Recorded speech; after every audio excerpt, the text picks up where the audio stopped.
네, 안녕하세요. 정진우 PD입니다. 오늘 저희 시스템이 갑자기 에러가 생겨가지고 오늘은 부득이하게 오디오 방송을 해야 할 것 같습니다.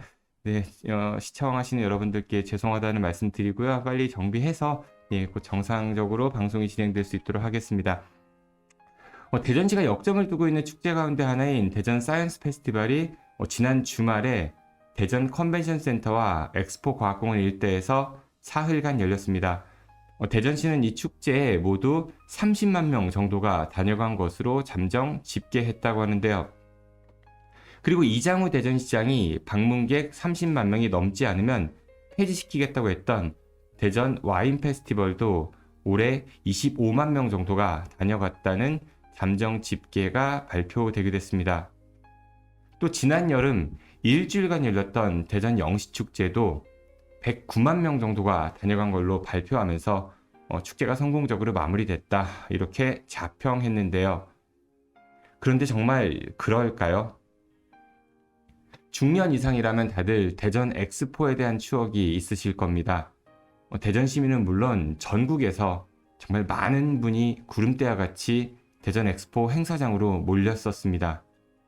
단체 여행은 물론 수학여행, 소풍으로 대전 엑스포에 방문하신 분들 상당히 많았죠. 엑스포 남문광장에 있는 입구에서 텐트 치고 밤을 새우면서 줄을 섰던 인파들이나 개장과 동시에 인기가 높았던 전시관 예약을 위해 달려갔던 방문객들, 그리고 당시 인기가 높았던 4D 체험관은 개장 10분 만에 하루 예약이 마감될 정도로 그 넓었던 엑스포장엔 사람들로 가득했습니다. 모두 93일간 치러진 대전 엑스포엔 모두 1,400만 명의 방문객이 다녀갔었는데요. 이걸 단순 계산하면 하루 평균 15만 명 이상이 대전을 찾은 것입니다. 당시 엑스포장에 들어가려면 입장권을 구매해야 하기 때문에 이 방문객 숫자 상당히 정확하다고 볼 수 있습니다. 그런데 일주일간 109만 명이 다녀갔다고 대전시가 발표한 대전 영시축제, 하루 평균치만 따져도 대전 엑스포 때보다 더 많은 사람들이 축제장을 찾았다는 건데, 제 기억이 틀릴 수는 있지만 대전 엑스포 때 붐볐던 모습과 비교해보면 대전 영시축제에 사람들이 더 많이 몰렸다? 이렇게 생각하기는 좀 어려운 구석이 있습니다. 저희 방송에서도 말씀드렸듯이 금홍섭 전 한남대학교 행정학과 교수는 평소 축제 기간에 축제장 인근 그 대전 시내버스 이용객과 지하철 이용객, 그리고 대전역 철도 이용객 수를 비교해 보니까 영시축제 기간 지하철 이용객은 평소보다 11만 4,801명이 증가했고, 시내버스 이용객은 11만 8,955명, 그리고 대전역 이용객은 전달 대비 14만 명 정도가 증가했다고 합니다. 그러니까 이 일대 대중교통 이용객이 평소보다 약 37만 명 정도 늘었다는 이야기인데요. 대전시의 설명대로 109만 명이 방문했다면 그럼 72만 명 정도는 걸어서 혹은 승용차를 이용해서 대전 영시축제장을 찾았다는 건데, 이게 상식적으로 잘 이해가 가시는지요? 얼마 전 문체부가 전국 지역의 그 축제나 인물 등 로컬 100선을 선정했는데, 안타깝게도 대전 영시축제나 대전 사이언스 페스티벌, 대전 국제 와인 엑스포, 그리고 중구 효문화뿌리 축제 등 대전의 지역 대표 축제 단 한 건도 선정되지 않았습니다. 많은 시민 열세가 투입되는 굵직한 행사들, 대전시가 일방적으로 발표하는 그런 홍보성 결과 분석 말고 좀 더 객관적인 그런 성과 분석이 필요해 보이는데요. 저희도 좀 더 분석해 보도록 하겠습니다.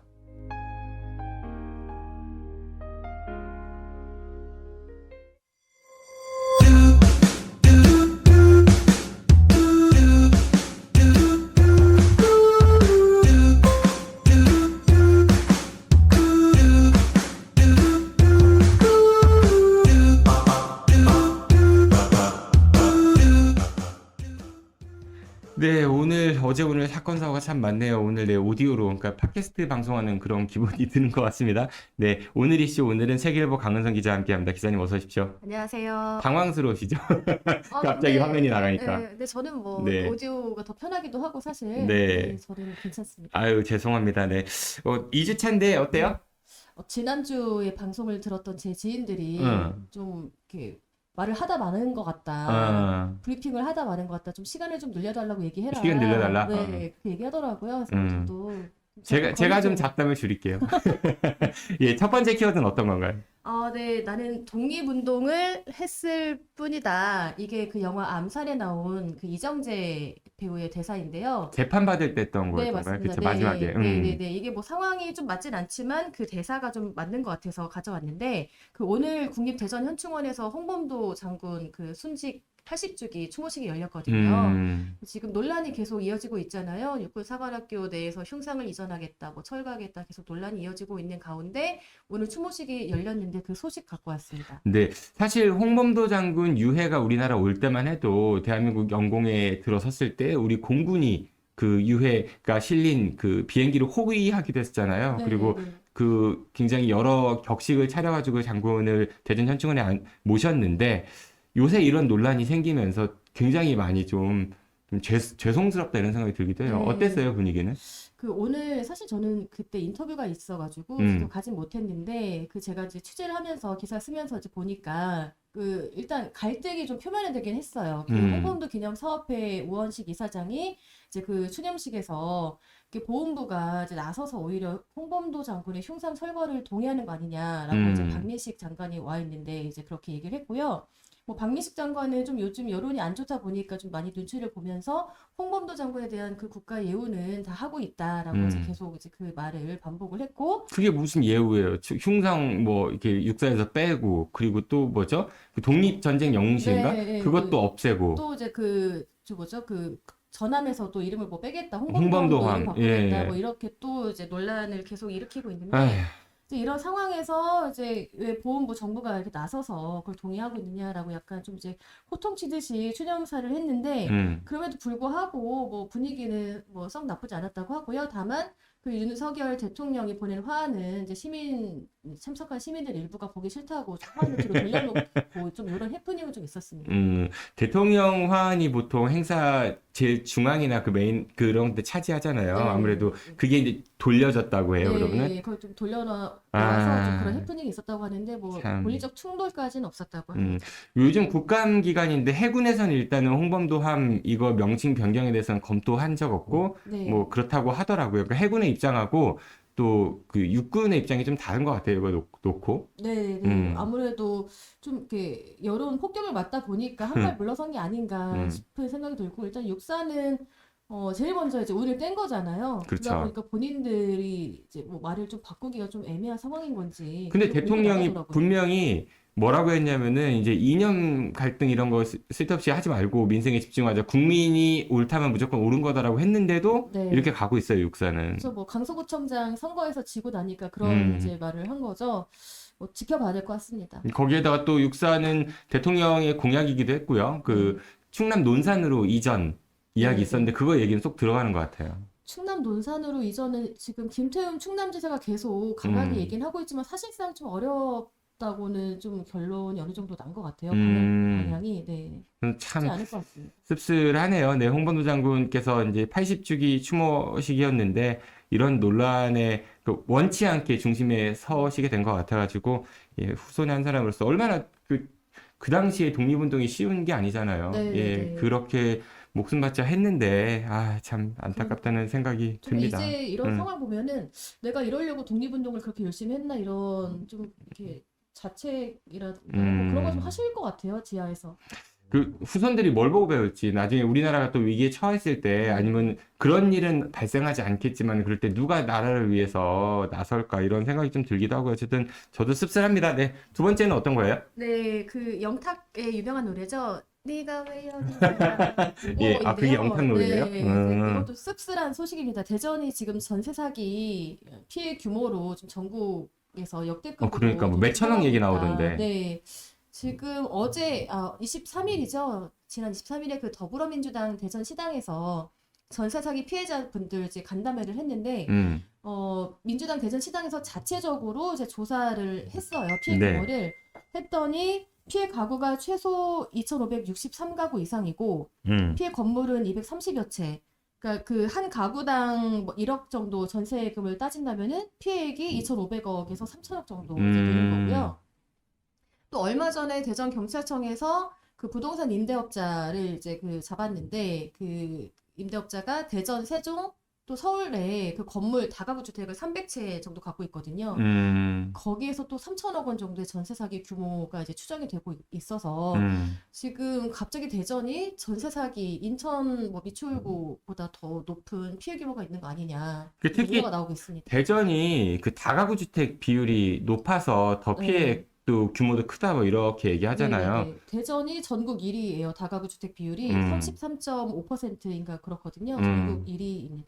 그 다가구 다세대, 그러니까 다세대 주택은 아파트 같은 거, 그러니까 한 동에 여러 집이 있지만 집주인이 다 다른 거고, 네네. 다가구 주택은 한 동에 여러 집이 있지만 건물주가 한 명인 거, 그거 맞습니다. 말하는 거잖아요. 네네네. 이게 건물 하나에서 터지면 그 여러 피해자들이 발생하는 거니까 네. 그것도 문제인 것 같고, 또 이 지금 전세 사기 특별법이 다가구 주택은 이렇게 사각지대도요. 사각지대라면서요? 네. 무슨 얘기예요, 그거는? 이게 전세 사기 특별법이 만들어질 때 그 인천 미추홀구 그 전세 사기 상황을 놓고 만들어진 거거든요. 그러다 보니까 거긴 다세대 주택이에요. 그래서 다가구 주택은 아예 이제 빠져 있는 상황입니다. 그러니까 예를 들어가지고 그 특별법에서 뭐 이제 피해자들이 경매 낙찰을 먼저 받게 한다 뭐 이런 게 있다 하더라도 네. 다세대는 집주인이 한 명이니까 그 뭐 여러 개 앞순위에 있는 금융권 이런 거 빼고라도 좀 받을 확률이 있겠지만은 다가구는 내가 계약 후순위면은 못 받는다고 봐야 하니까 네네. 그러니까 이게 또 세입자도 안에서 그런 것 같아요. 그러니까 변제 선순위에 있는 분들은 빨리 경매해서 얼마라도 받아야겠다는 마음이 있으실 네네. 거고 후순위에 계신 분들은 경매로 넘어가면 나는 못 받으니까 끝난다. 그래서 네네. 세입자 간의 그런 어떤 갈등, 이견 이런 것도 좀 있을 것 같거든요. 네. 이미 그런 갈등이 지금 대전 지역 전세 사기 뭐 형사 고소한 건물들이 있거든요. 거기에 이제 세입자 간 갈등이 있고 또 이제 그 전세 보증금을 못 받는 세입자는 다른 세입자의 뭐 가압류를 걸거나 뭐 이런 것들도 있고 해서 좀 세입자 간 갈등도 사실 굉장히 좀 큰 상황입니다. 그러니까 저는 이게 주택보증공사에서 그 전세보증금 그 보험 관련해 갖고 다가구는 안 해준다면서요. 네. 아무래도 그 다가구 안 해주는 이유가 뭐겠어요? 위험하니까. 네네네. 그럼 그렇지 이미 못할 정부는 안다는 거 아니야, 네. 위험하다는 거를. 그러면은 그런 위험한 거래를 못 하게 해야 되는 거 아니에요? 애초에?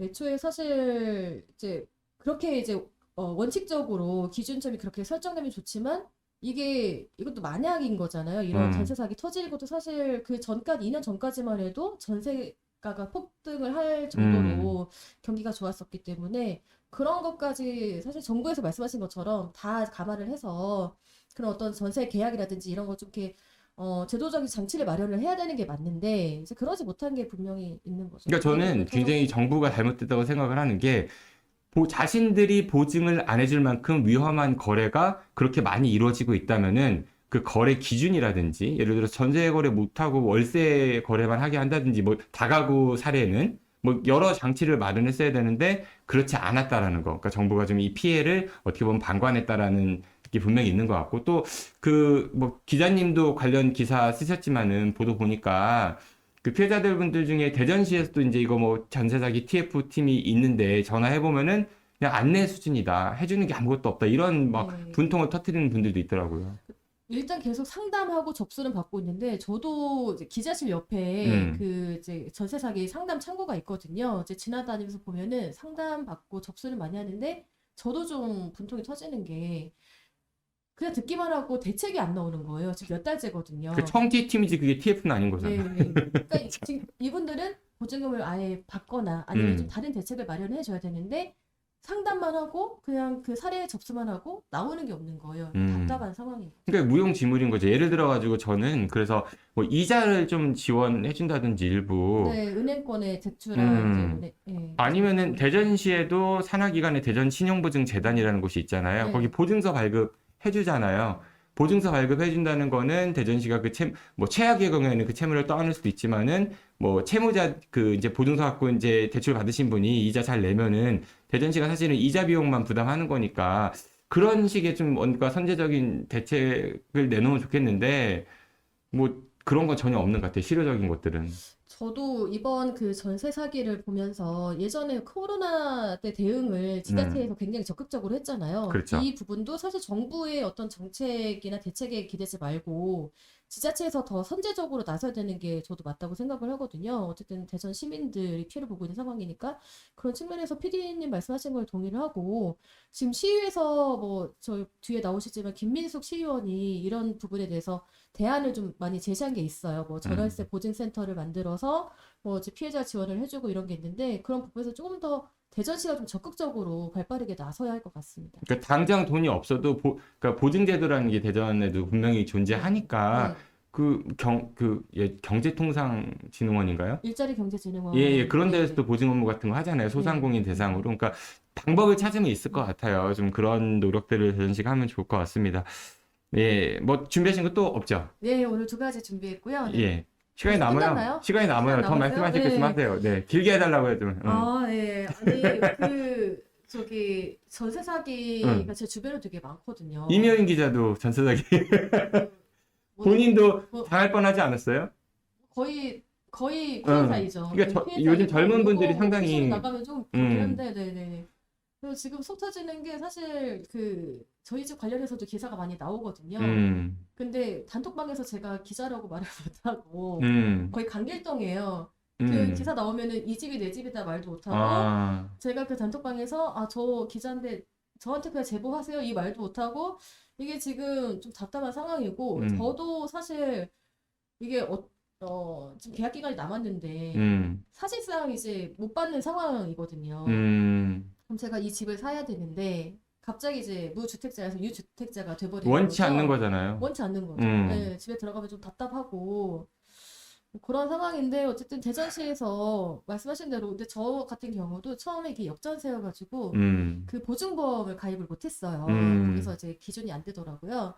그러면 사실 대전시에서 이런 역전세가 그 애초부터 가입하지 못한 그런 피해자들한테 어쨌든 저도 뭐 계속 이제 그 이자 나가고 하니까 아까 말씀하신 대로 신용보증재단에서 이자라도 좀 지원을 해주고 한다면 저희가 좀 다른 방법을 계속 또 찾을 수 있는 손 돌릴 만한 또 그런 게 있으니까 좀 발빠른 대책이 좀 빨리 필요한 것 같습니다. 그러니까 뭐 이자 지원뿐 아니라 저는 보증금도 신용보증재단 같은 걸 통해 가지고 대전시가 보증해줘서 일부 금융권도 좀 받을 수 있고 나중에 그 뭐 경매든 뭐든 상환을 받게 되면은 그걸 이제 갚으면 거잖아요. 네. 그 중간고리 역할을 좀 지자체가 좀 더 적극적으로 하면 좋겠다. 저는 그런 생각이 들더라고요. 그러니까 뭐 여러 가지 청년 정책이니 뭐니 막 얘기들 많이 내놓고는 있는데 이런 것들 이제 실제 체감할 수 있는 그런 대책을 대전시가 좀 내놔야 하지 않을까. 그냥 단순히 말로는 TF인데 뭐 유명무실하게 하지 말고 그랬으면 좋겠다라는 생각이 드네요. 기자님도 좀 잘 해결되면 좋겠습니다. 네, 많이 기도하겠습니다. 응원해 주시고요. 네, 예, 기대해 주세요. 혹시 뭐 도움 필요하신 거 있으면 얘기해. 돈 빌려가는 거 빼고. 네, 고맙습니다. 지금까지 네. 세계일보 강은상 기자였습니다. 네, 고맙습니다.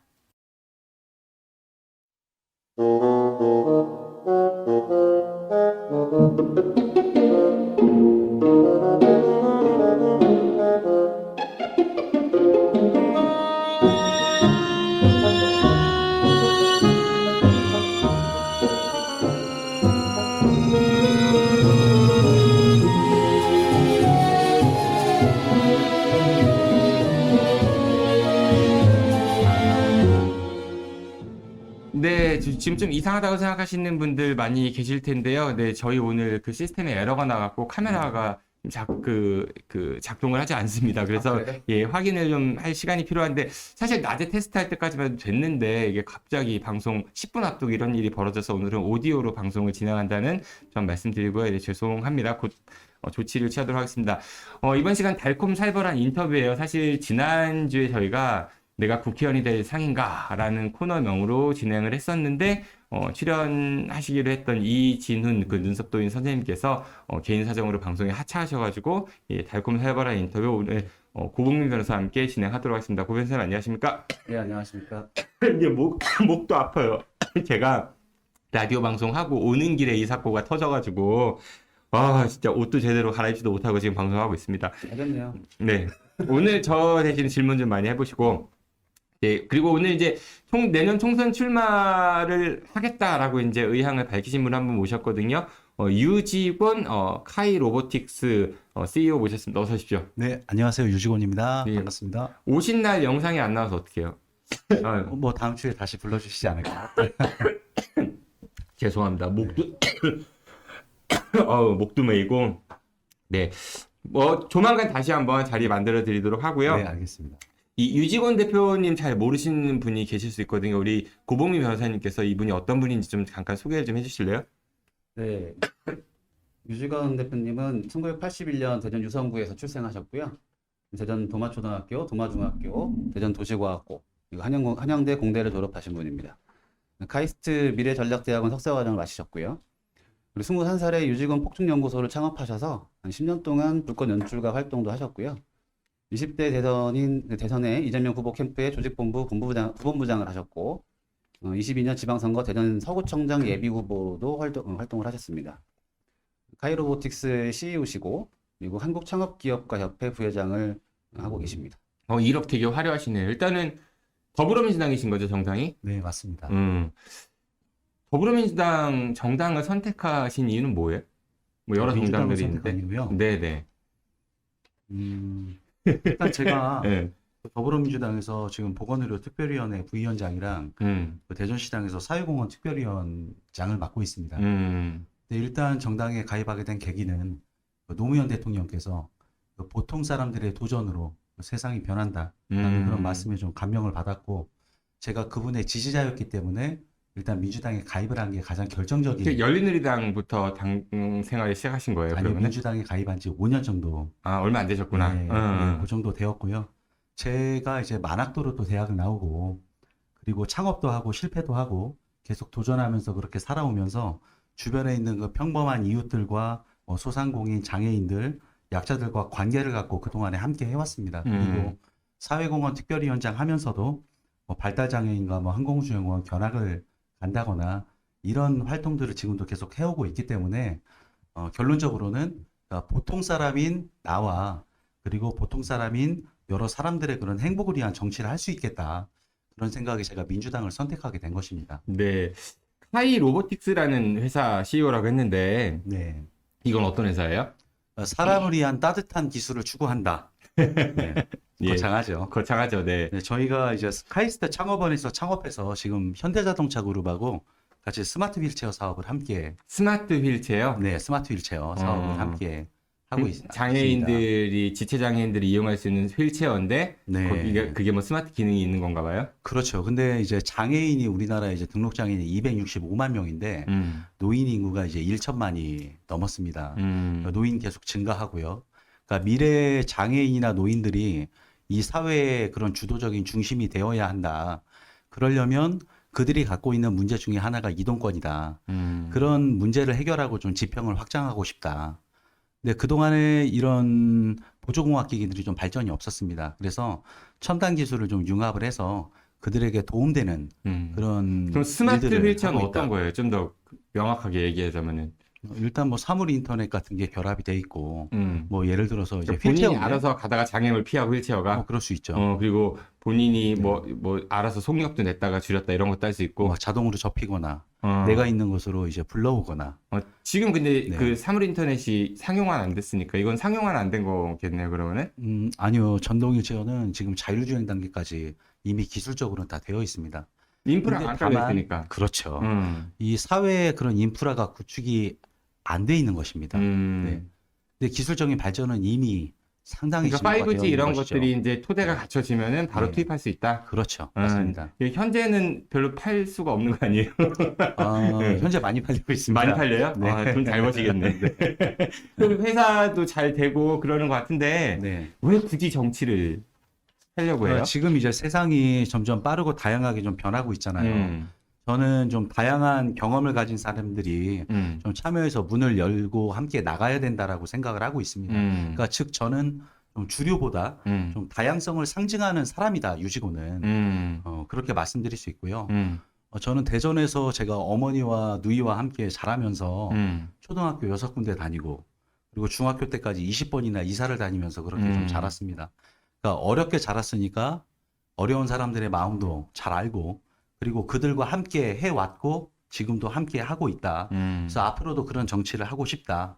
또 한편으로는 이제 피땀 흘려서 그동안의 인생을 개척해 왔다고 말씀드릴 수 있습니다. 그러면 좀 정정당당하게 승부하고 노력하는 사람들이 성공하는 사회가 돼야 한다.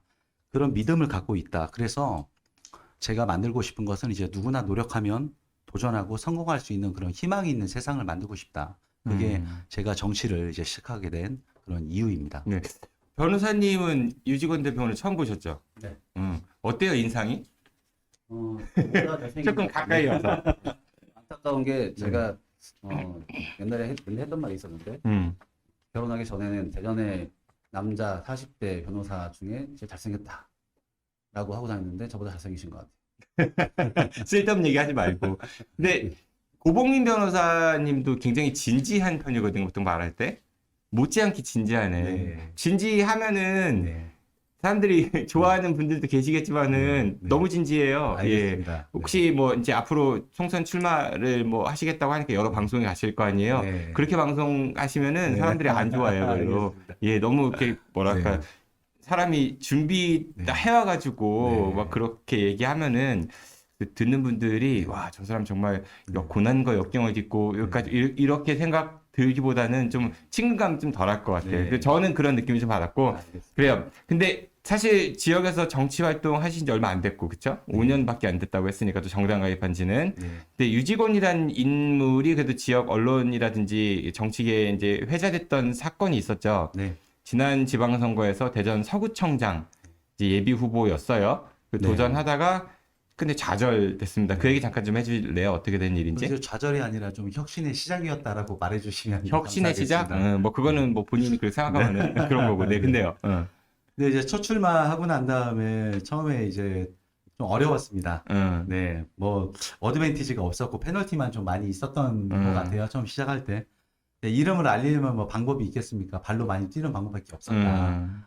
그래서 제 이야기를 좀 알리고 싶었고 어떻게 살아왔고 어떤 노력을 해왔고 저 사람이라면 어떤 걸 추진할 수 있을까 이런 것들을 좀 알리기 위해서 일단 거리로 나갔습니다. 그래서 제가 이제 타임월드 백화점 그 내거리에서 그 경강봉 들고서 이제 그 교통 정리하면서 선거운동을 했어요. 그렇게 했더니 그게 이제 뉴스에 나오고 20년 전에 뭐 이색 선거 운동 이런 네, 거. 20년 전에 주차위원으로 있었었던 청년이 구청장 후보로 돌아왔다. 그렇게 해서 많이 이제 뉴스에 퍼지고 지지율도 상승하고 굉장히 그렇게 해서 경선에 진출하게 됐습니다. 근데 저는 이제 그런 이야기들이 어떤 정치가 줄 수 있는 사람들에게 줄 수 있는 그런 희망의 이야기다라고 이제 그렇게 좀 생각을 하게 됐고요. 근데 이제 중앙당에서 전략 공천하면서 제가 꿈을 좀 접어야 했고. 그때 장종태 전 서구청장이 다시 공천됐었죠? 네, 다시 그분 전략 원래 공천을 대전시장 했습니다. 나간다고 네. 서구청장 사퇴하지 않았었어요? 예, 그렇게 하셨었습니다. 근데 다시 전략 공천이 됐어요. 네, 그렇죠. 말씀드리기가 어떻게 생각하세요? 그 어렵습니다. 현상에 대해서. 당사자 중에 한 명인 거잖아요, 어쨌든. 답변하기 곤란하세요? 저는 이제 아무튼 그런 일은 다시는 반복돼서는 안 된다. 그것은 당에도 좋지 않고 그리고 이제 그 장종태 총장님께서도 상당히 후회를 많이 하셨고요. 그리고 저와 같은 후보들뿐만 아니라 당원들과 시민들에게도 많은 아픔을 준 사건이었다라고 그렇게 말씀드려야 될 것 같아요. 네, 정말 이해하기 어려운 그런 네. 사례였죠. 그 이번에 강서구청장 보궐선거에서 그 김태우 그 후보 때문에 치러진 재보궐은 다시 나온 거였잖아요. 그거 되게 이해할 수 없다고 얘기하는데 비슷한 만큼 생각이 들었다. 저는 그때 좀 그랬어요. 그 변호사님들 그 사건 혹시 기억하세요? 그 사건은 잘 기억이 안 나요. 아, 그래요? 좀 가까이 와서 마이크. 아, 예. 그러니까 이 장종태 전 대전 서구청장이 대전시장에 도전하겠다 출마 선언하면서 구청장 이제 임기가 좀 남았는데 사퇴를 했어요. 그리고 대전시장 후보 경선에 뛰어들었다가 이제 여러 당내 이제 문제들로 인해서 결국은 다시 대전 서구청장 후보로 이제 전략 공천이 된 거고, 그러다 보니까 이제 예비 후보로 등록하고 경선하려고 했던 유직원 대표가 자연스럽게 후보가 안 됐던 거였던 거잖아요. 네, 맞습니다. 그런 일은 좀 다시는 있어서는 안 될 것 같습니다, 지역에서. 네. 네. 근데 어쨌든 구청장 선거에 도전했다가 이제 결국 본선은 안 냈고, 그럼 4년 뒤에, 그러니까 3년 뒤죠, 앞으로는 내년 지방선거 때 다시 구청장에 도전하나 이런 생각을 했는데 내년 총선에 출마를 하겠다 이렇게 얘기를 했어요. 어디를 일단 출마하려고 하는 거예요? 예, 대전 서구갑에 출마 서구갑? 예정하고 있습니다.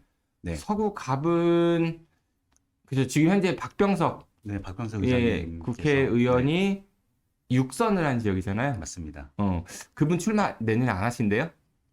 아직 거취 표명을 하지는 않으셨는데요. 응. 조만간 입장을 밝히신다고 하신 걸로 그냥 그렇게 알고 있습니다. 그러니까 그분이 네. 7선에 도전을 하든 안 하든 본인은 도전하겠다 일단.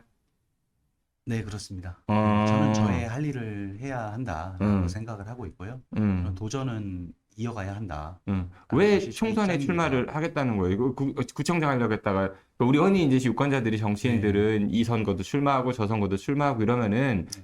뭐 그거에 대해서 좀 좋지 않게 생각하시는 분들도 있으니까. 네. 근데 왜 총선에 또 출마하겠다 생각하신 거예요? 구청장에 출마를 했다 이제 제가 낙선하고 다시 국회의원에 출마를 하는 것은 아니고 이제 당시에 이제 원대한 꿈을 꾸고 출마를 했는데 근데 제 꿈을 이제 접어야 되는 그런 이제 상황이 좀 있었죠. 근데 그 다음에 이제 국회의원 출마를 권유를 받았는데 여러 가지 좀 고민을 많이 했습니다. 워낙 또 훌륭하신 경력이나 경험을 갖고 있는 그런 다른 예비 후보자들 많이 계시기 때문에 근데 제가 좀 생각을 해봤는데 제가 가지고 있는 그런 장점 그리고 구청장에 출마할 때 당시에 그런 저의 마음은 그런 것입니다. 나는 공무원이나 내가 법조인 출신은 아니지만 창업가로서 제가 가지고 있는 그런 경험도 있고 저의 그런 시각이 또 있습니다. 그리고 합리적인 사고도 할 줄 알고 또 추진력. 네, 그걸 저는 이제 다름이라고 좀 이야기를 하고 싶어요. 그러니까 이 다름이 내가 가지고 있는 어떤 개성이자 장점이자 변별력이다. 그래서 제가 국회에서 이제 다수의 이제 공무원이나 법조인들이 많이 구성이 되어 있으시잖아요. 근데 그분들과 좀 다른 시각에서 제가 소상공인, 자영업자, 뭐 서민들, 약자들을 좀 대변하고 그들을 위한 입법과 정책을 내가 혁신적으로 한번 추진해 보겠다. 그들을 대변하고 그들을 위해서 일해 보겠다. 국회에서 그런 역할을 해 보겠다.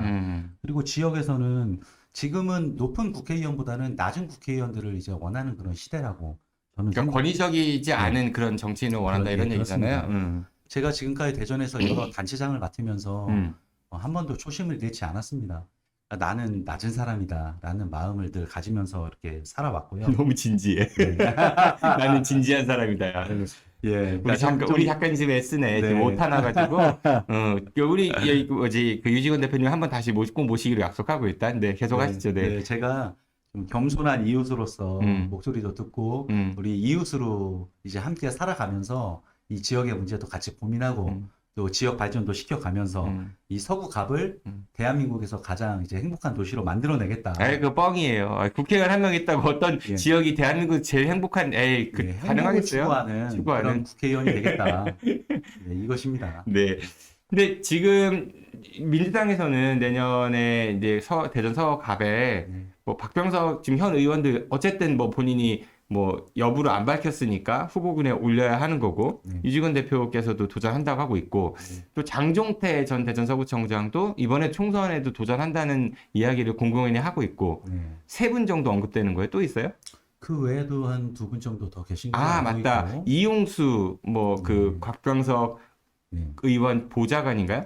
네. 예, 수석. 예, 그분도 뭐 얘기가 있는 것 같고 네. 또 누구 있어요? 그리고 저 이영선 변호사. 아, 이영선 변호사 그분도 네. 오, 민주당이 거기 박병석 의원이 육선하다 보니까 서갑이 민주당에 좀 호의적인가 봐요. 네, 그만큼 저는 이제 아무튼 스펙트럼이 넓으면 좋다. 자, 이렇게 이제 생각. 그러면은 당내 그 경쟁 어떻게 전망하십니까? 본인을 포함해서. 이거 참 곤란한 질문입니다. 네, 근데 질문은 곤란할수록 저는 좋아요. 이제 근데 이 지형을 예측하고 제가 그렇게 하는 게 솔직히 그 중에서 가장 젊은 나이기도 하고 조금 곤란하고 좀 어렵기도 하고 또 제가 예측해도 좀 맞지도 않습니다. 아예 근데 예측은 틀릴수록 예, 재밌어요. 다만 좀 원론적인 얘기인데요. 응. 우리는 야당이다. 그러니까 야당이니까 우리가 확실하게 승리를 하려면 좀 붐업도 필요하고 그거는 그 붐업의 방법은 뭐냐? 공정하고 아름다운 경선이다. 그래서 이제 선택된 사람한테 힘을 하나로 모아주는 그런 과정도 필요하지 않겠느냐. 그 과정에 내가 가진 젊은 피를 수여를 하겠다. 그래서 이번 총선을 좀 축제스럽게 즐겁게 만들어 보고 싶다. 이게 제가 갖고 있는 이제 각오고 그런 마음으로 제가 임하겠다. 네, 그런 생각입니다. 보통 경선하게 되면은 두세 분이 경쟁하죠? 예, 근데 그게 아직 뭐 저희 민주당에서 총선 기획단이나 음. 이런 게 아직 꾸려지지 않았기 때문에 어떤 원칙이나 어떤 룰을 가지고 할지는 아직은 모르겠습니다. 네, 알겠습니다. 여기 우리 유지건 대표께서 오늘 굉장히 좀 뭐랄까 네. 예전에 한 번 뵀었는데 그때보다 네. 훨씬 멋도 내시고 오셨는데 영상을 못 보여드려서 정말 네. 안타깝고요. 네. 그 저희가 죄송하다는 말씀 한번 다시 한번 드리고 네. 조만간 또 다시 모실 수 있는 기회 꼭 마련하도록 하겠습니다. 네, 감사합니다. 변호사님 어떠셨어요? 오늘 대화 들으면서 궁금한 거 없으세요? 이분한테? 아니 뭐 얘기 다 해놓으시고 뭐 네. 뭘 물어보겠어요. 아니 중간에 좀 끼어들고 그래야지. 아니 끼어들 틈도 없이 빠르게 말씀하시네.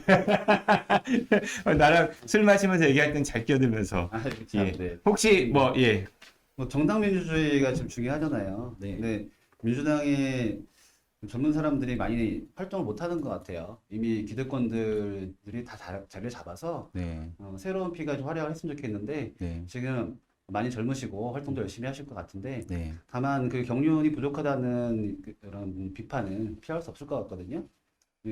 뭐 돌파구가 확실히 뭔가 있는 것인지 그냥 단지 이제 이번에는 알리기 위해서 나왔을 뿐인 것인지 그 국민들은 그런 걸 별로 좋아하지 않잖아요. 네. 그래서 진지한 캐릭터시니까 진지하게 내가 어떻게 경선 좁혀 나갈 계획이 있는지 그리고 나를 어떻게 홍보를 할 건지 그런 걸 좀 말씀해 주시면 어떨까 싶습니다.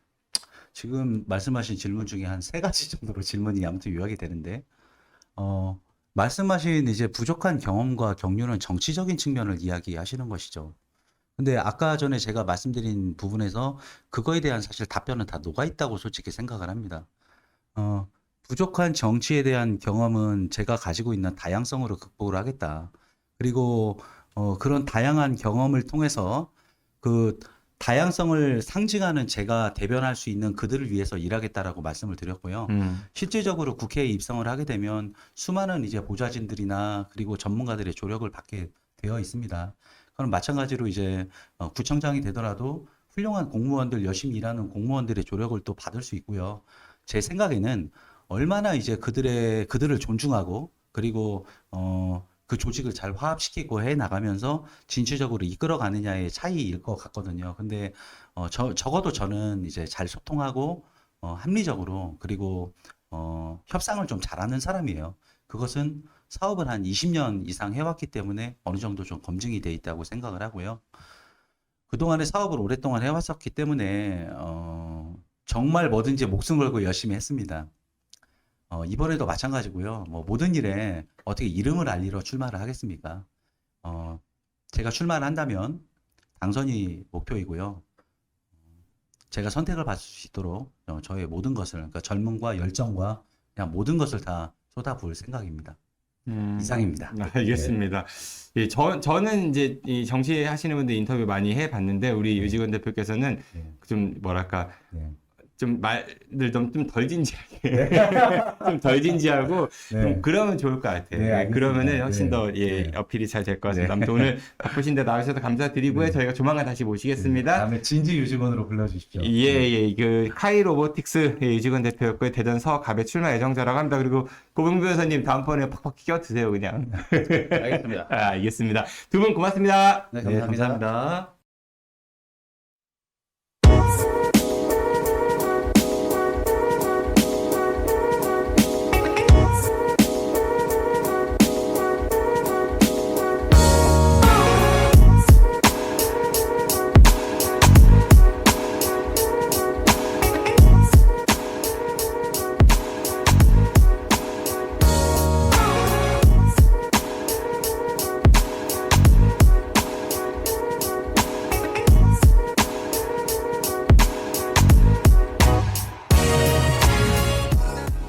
시청하시는 분들 이게 좀 이상하다 생각하실 겁니다. 오늘 갑자기 저희가 1시간 전까지 테스트도 괜찮았는데 카메라가 지금 작동을 안 하고 있거든요. 그래서 오늘은 불가피하게 오디오 방송으로 진행을 하고 있습니다. 우리 두 분도 되게 떼빼고 광내고 오신 것 같은데 정말 죄송하다는 말씀드리고 시청하시는 분들께도 다시 한번 사과 말씀드리겠습니다.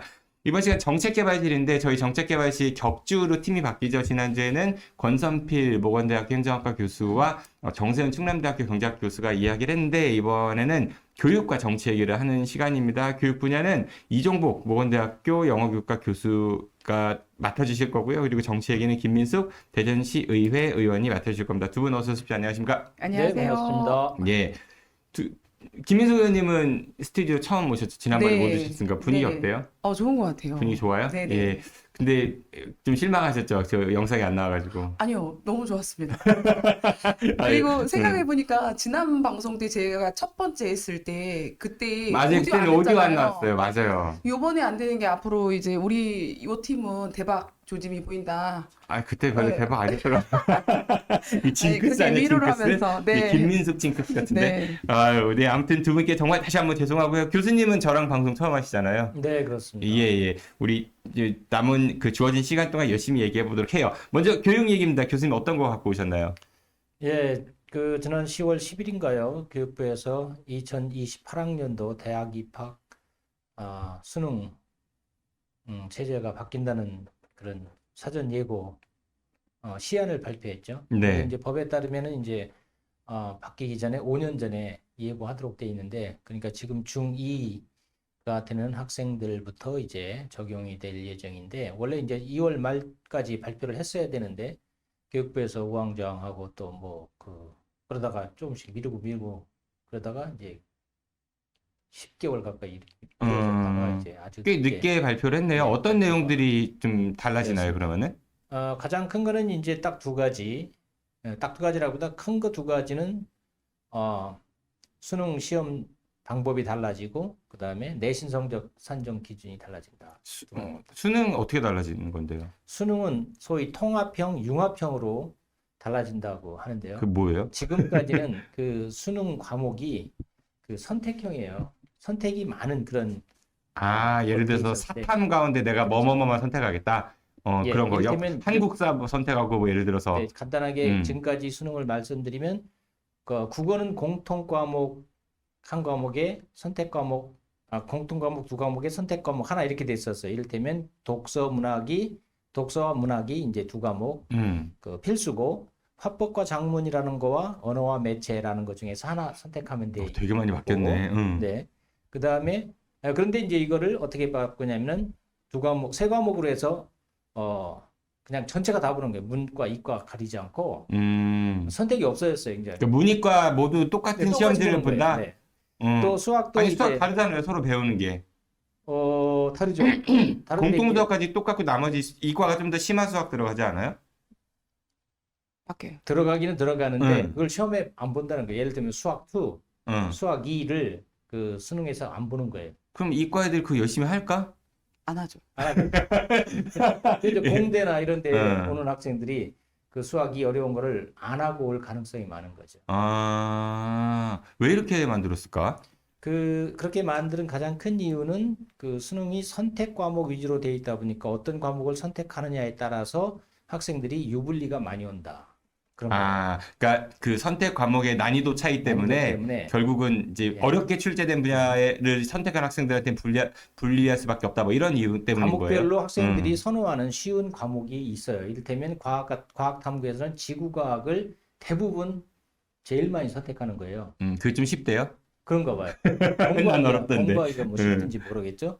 사회도 뭐 많이 선택했던 게 생활과 윤리 이런 과목이었는데 이제 그런 선택의 여지가 없이 그냥 사회는 사회끼리 짱 전부 다. 묶어서 공통사회, 과학은 공통과학 이렇게 해서 묶어서 시험을 본다는 건데 그 공통사회나 통합사회나 통합과학은 고등학교 1학년 때 다 배우는 과목이에요.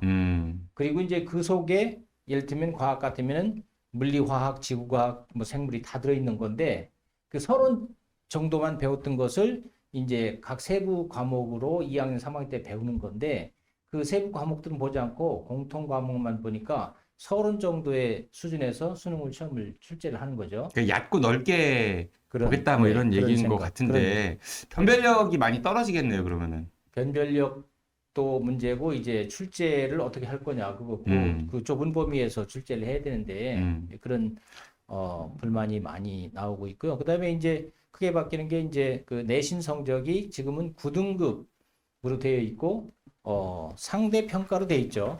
9등급 상대 평가. 그래서 9등급 1등급이 4%, 2등급이 7%, 3등급이 12%, 4등급이 17%, 5등급이 딱 가운데인데 이제 20%예요. 그리고 이제 다시 6등급이 17, 7등급이 12, 8등급 7, 9등급 4 이렇게 뭐 종 모양으로 된 표준 분포를 이루도록 그렇게 만들어져 있었는데 이걸 5등급 절대평가로 한다는 거죠. 절대평가? 네. 5등급 절대평가로 그 하면 공부 좀 성적이 괜찮으면 다 1등급 받을 수 있는 건 거죠? 10%, 1등급이 10%만 준대요. 아, 근데 10%만? 절대평가인데 상대평가를 겸하는 거예요. 그래서 1등급 10%, 2등급 24%, 3등급 32%, 4등급 24%, 5등급 10%. 그 상대평가 아니에요, 그러면은? 그러니까 절대평가인데 상대평가 점수를 병기한다고 돼 있어요. 아. 그러니까 결국에는 상대평가인데 9등급이었던 것을 음. 5등급으로 바꾼 그런 결과가 되는 거죠.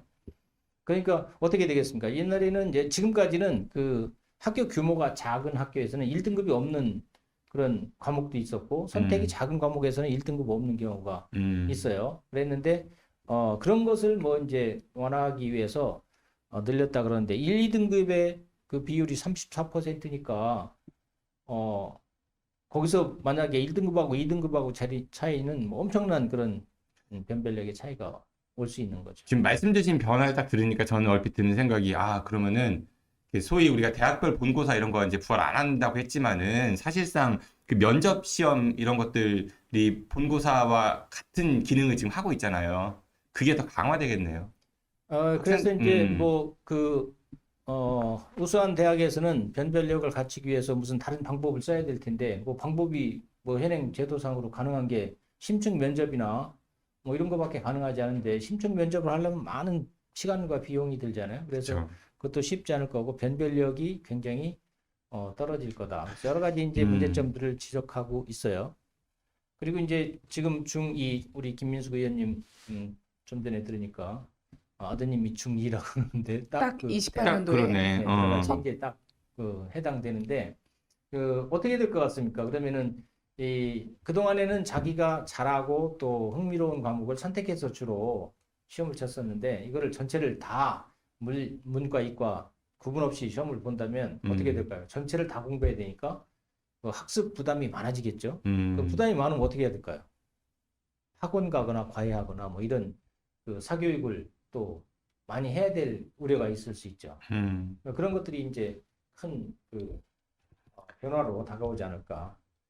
교육부가 이거 발표했으면 이렇게 간다는 거잖아요. 뭐 이건 뒤집거나 이제 시안이기 때문에 최종 확정은 아닙니다. 약간 변화될 확정 어디 수는 국회에서 있겠지만. 되는 거예요? 아니요, 이제 뭐 그 의견 들어가지고 교육부가 최종적으로 저기 그 어디죠? 그 국무회의. 교육위원회, 교육위원회. 국가교육위원회에서 최종 이제 결정을 해주는 거죠. 뭐 여러 이야기들이 좀 나올 것 같은데 추이를 좀 지켜볼 필요가 있을 것 같습니다. 의원님한테는 개인적으로 되게 유익한 정보였던 것 같아요. 요번에 원래는 사교육을 약간 조장하는 것을 막기 위해서 한다고 하는데 사실은 내신이 5등급으로 이렇게 좀 줄어들고 넓어지다 보니까 사실 이제 분별력을 위해서 뭐 면접이라든지 아니면 다른 방식의 어떤 뭐 상장이 있거나 어디를 뭐 이렇게 뭐 경기를 나간다거나 이런 것들을 많이 볼 거란 말이죠. 그래서 오히려 저는 사교육이 더 지금 신나하고 있고요. 가장 큰 문제는 우리 교육부의 준비 없이 하는 거. 아이들도 되게 당황스러워하지만 선생님들 엄청 당황스러워하거든요. 준비를 해야 될 게 너무 많은 거예요. 당장 출제부터 시작해서 그렇죠? 그리고 대회도 내신도 많이 그렇고. 만들어야 되고요. 이런 것들이 정말 준비 없이 이렇게 하는데 우리 교육부는 정말 생각하면 너무 짜증나요. 요거 통합부터 시작해서 한 번에 다 쏟아지는 거거든요. 되게 많이 요즘에 속상합니다. 또 의대 정원 확대 뭐 이런 것도 네, 얘기 나오고 네, 네. 있는데 참 교육은 100년지 되겠는데 자꾸 이렇게 흘러가는 게 좀 걱정되긴 하네요. 네, 의원님은 어떤 거 준비했어요? 네, 오늘 저는 이제 전세 사기 관련해서 그 심각하죠, 이야기를, 대전에서. 네, 오늘도 들어보니까 이제 전민동이나 문지동에서 또 하나가 지금 발생하고 있나 봐요. 그래서 지금 뭐 지난번에 오세 네. 네, 괜찮습니다. 괜찮나요? 네, 네, 네. 네, 옷에 빼. 지난번에 조 씨가 음. 큰 문제가 일어서 15채 이상 뭐 문제가 있었는데 그보다 2배 이상 큰 지금 이제 문제가 발생하는 걸로 오늘 알고 있었고 네. 그 23일 날 우리 대전 더불어민주당 대전 시당에서 간담회를 열었었거든요. 의원님, 죄송한데 23일 날은요. 말이 10월 23일. 그 말이 겹쳐요. 일하고 나라고 같은 말이잖아요. 그 23일 날이 아니고 23일에 네, 네, 아, 제가 감사합니다. 하나 지적. 네. 10월 23일에 네. 그 저희 더불어민주당 시당에서 그 전세 사기 피해자들 간담회를 열었어요. 그때 한 100여 명 정도가 왔었는데 정말 너무 처참했고요. 현장에서 들으셨죠, 직접. 네. 네, 제 맨 앞자리에서 들었었는데 정말 많이 가슴 아팠고 이것들을 우리 시에서 어떻게 처리를 할 것이며 어떻게 준비를 해야 되는지에 대한 부분을 정말 많이 고민했어요. 사실은 저에게 민원 전화가 굉장히 많이 왔었고요. 그래서 요청도 드렸었고 어떤 민원 내용이 주로 어떤 거예요? 이번 이 김 씨와 관련된 그 이제 제보가 많이 왔었어요. 제가 지난번에 5분 발언하고 이제 방송에 한번 노출된 이후에 이분들이 이제 제 연락처를 알아서 한 대여섯 분이 계속 전화를 하셨고 제가 혼자 감당할 수 있는 부분이 아니어서 우리 법률지원단장님께 이제 요청드리고 그래서 이제 저희가 같이 모여서 긴급하게 하게 되었는데도 굉장히 많은 분들이 오셨어요. 그러니까 저는 네. 그러니까 뭐 국회에서 할 일도 있겠지만 지자체가 해야 될 일도 있는데 그럼요. 저도 어제 그 민주당에서 시당에서 있었던 걸 기사를 접했는데 그런 얘기 하시는 분이 있어요. 대전시에서 전세 사기 TF가 있으면 뭐 하냐. 전화하면은 그냥 안내만 해준다. 이거 뭐 아무런 짝에도 쓸모가 없다 이런 얘기를 하는데 실제 지자체가 할 수 있는 것들 좀 있지 않아요? 뭐 예를 들어 가지고 아까 저 강은성 기자님 코너에서 도 얘기했지만은 대전에도 대전시 산하기관에 대전 신용보증재단이라는 네. 곳이 있어요. 거기가 중소기업 소상공인들한테 보증서만 이렇게 해주는 곳이잖아요. 보증해주는 곳. 예를 들어서 이분한테 5천만 원을 보증해주겠다. 그럼 보증서 주면은 그분이 그 보증서 갖고 은행 가면은 아마 90% 보증될 거예요. 그러면은 4,500만 원인가요? 4,500만 원 은행에서 이제 대출을 해주는 거죠. 그리고 이분이 나중에 그걸 갚으면 문제가 없는 거고 못 갚을 경우에 이제 신용보증재단이 은행에다 대신 그렇죠. 갚아주는 그런 건데 근데 이거- 그렇게 하려면 굉장히 좋은 이제 말씀이신데 그렇게 하려면 이 사람이 정말 피해자가 맞는지를 확인이 되어야 되잖아요.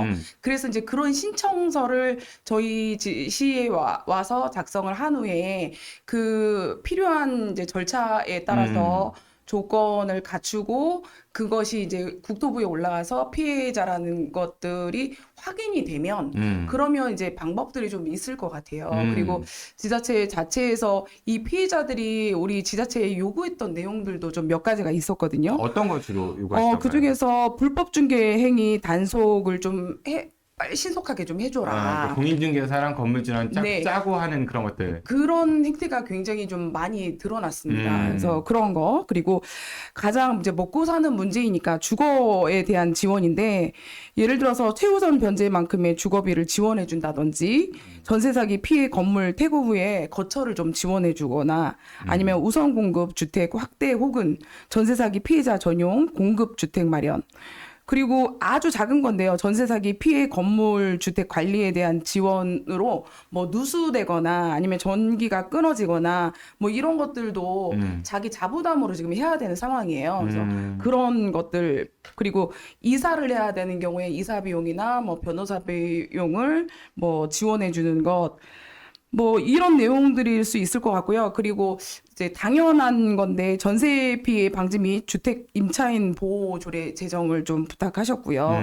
그리고 지방 경찰청에서 협조가 좀 잘 안 되고 있어서 그 부분에 대해서 경찰청으로 가면 경찰서로 가라고 하고 경찰서로 가면 경찰청으로 가라고 하고 자꾸 이렇게 퐁당퐁당 하는 게 있어서 그런 부분에 대해서 조금 정리를 해달라. 근데 지난번에 제가 민원 전화 받고 바로 그거는 경찰청의 그 담당 분과 통화해서 이게 어떻게 되는 거냐 정확하게 물어봤고 그날 제가 답변 드려서 관할 경찰서에 가셔서 민원실에 상담센터가 있거든요. 그곳에 이제 접수를 하셔라 말씀드렸고 공문을 통해서 이 김 씨와 관련된 거는 이미 거의 뭐 확정적으로 이렇게 되는 부분이기 때문에 그분들이 왔을 때는 고발 뭐 고소건에 대해서 접수를 할 수 있도록 해달라 이런 요청들을 좀 드렸습니다. 그리고 가장 큰 거는 대전에는 대전 전세 피해 지원 센터가 설치가 안 되어 있어요. 그래서 설치를 할 수 있도록 해달라. 이게 가장 큰 이제 그건 의회에서 조례 만들어 갖고 할 수 있는 거잖아요. 그 국토부에서도 계속 만들으라고 이야기하고 있고 대전시에다가? 네네네. 근데 전국에 이제 뭐 그런 전국 피해가 지자체. 있는 경우에 근데 그거는 저는 만드는 게 어려운 게 아니라 사실은 의지의 문제인 것 같습니다. 센터 만드는 게 중요한 게 아니라 그게 어떤 기능을 하느냐가 그렇죠. 중요한 거니까. 지금은 뭐 신청서 받는 거 외에는 특별한 뭐 기능을 하고 있지 않는 것 같고요. 그러니까 그 의원님이 이제 대전시 의회 현재 이제 의원이시니까 그 다른 동료 의원들과 함께 아까 제가 말씀드렸던 그런 것들 있잖아요. 보증을 해서 일단 피해 변제라든지 네네. 아니면 이자 지원이라든지 그런 것도 좀 고민해 보시면 좋을 것 같고요. 네. 예, 뭐 조례 만들어 갖고 대전시 하라고 이렇게 근거 네. 만들어 줄 수도 있는 거니까.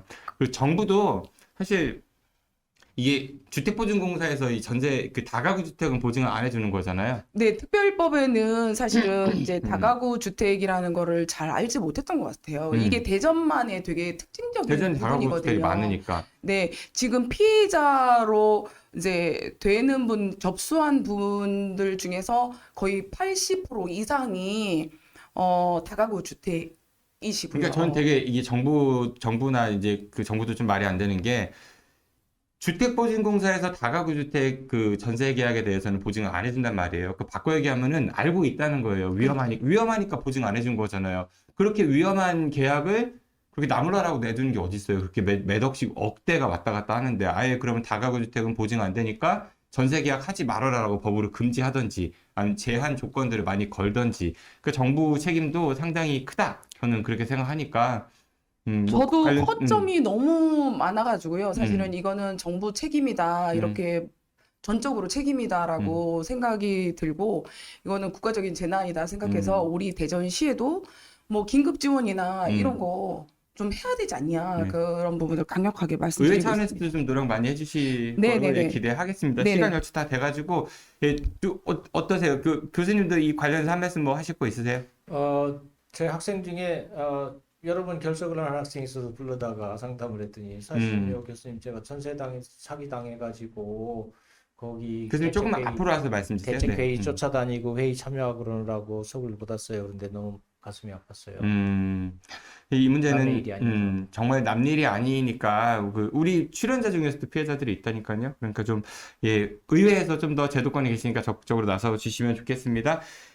오늘 정책개발실은 2028년도 대입 제도 개선안 그거에 관련한 이야기 그리고 대전에서 특히 많이 벌어지고 있는 전세 사기 문제에 대해서 이야기 나눴습니다. 지금까지 이종복 모건대학교 영어교육과 교수 그리고 김민숙 대전시 의회 의원이었습니다. 두 분 고맙습니다. 감사합니다. 여러분 오늘 정말 죄송했습니다. 영상이 없어가지고 오디오 방송을 진행했고요. 저희가 이 오류 확인해가지고 내일은 영상으로 찾아뵐 수 있도록 하겠습니다. 지금까지 정진호 PD였고요. 내일 저녁 6시에 뵙겠습니다. 고맙습니다.